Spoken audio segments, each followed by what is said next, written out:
The $50 million bank heist that took 30 minutes. Los Angeles, California, Mateo Street, Friday, September 12th, 1997. The clock strikes midnight. The sprawling city is winding down, but inside the Dunbar Armored Facility, the vault is filled to the absolute ceiling. In exactly 30 minutes, a phantom crew will vanish into the Southern California with a staggering fortune. 30 minutes. Millions of dollars gone, and absolutely no one noticed.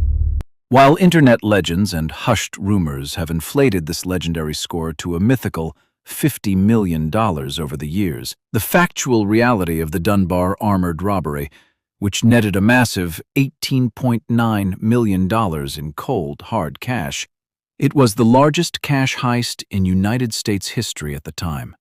A robbery so perfectly orchestrated that it left seasoned FBI investigators staring at empty shelves, completely baffled, with zero forensic evidence to go on.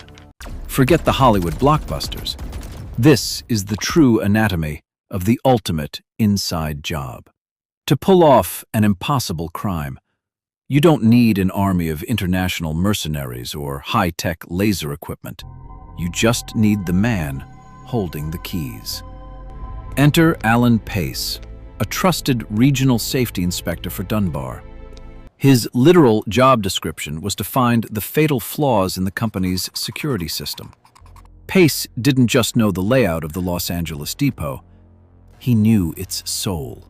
He knew the exact angles of the cameras, and more importantly, he knew the blind spots where the lenses couldn't reach.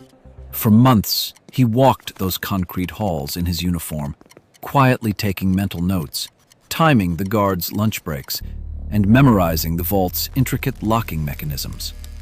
While the corporation paid him a salary to protect their wealth, Pace was silently drafting the ultimate blueprint to steal it. To execute this master class in deception, he didn't hire professional thugs. He turned to the only people he could truly trust, his childhood friends. This crew wasn't made up of hardened criminals.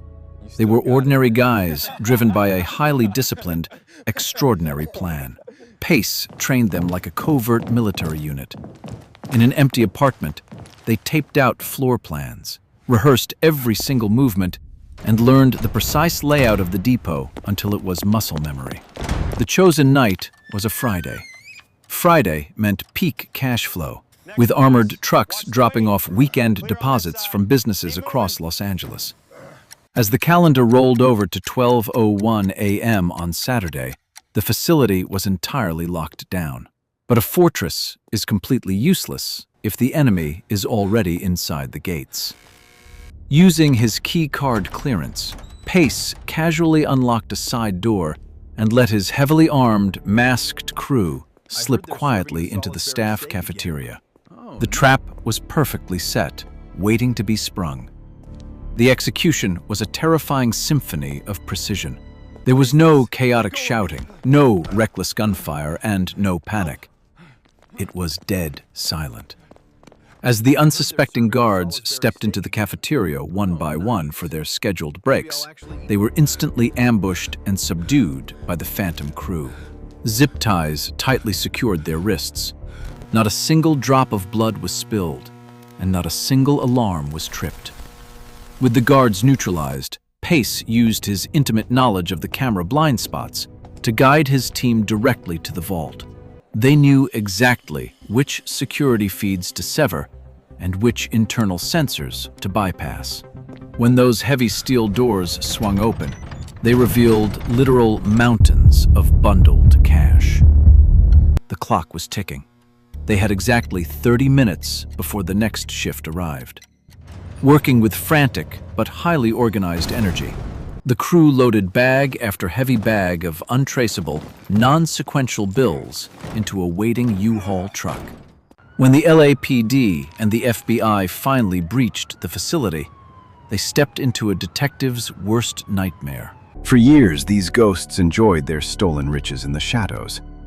They laundered the money meticulously, bought real estate through dummy corporations, and lived the ultimate dream, while the authorities chased phantoms.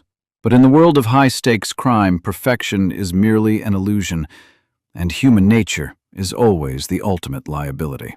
Pace's brilliant plan didn't fail. A single, careless moment of greed brought the entire house of cards crashing down.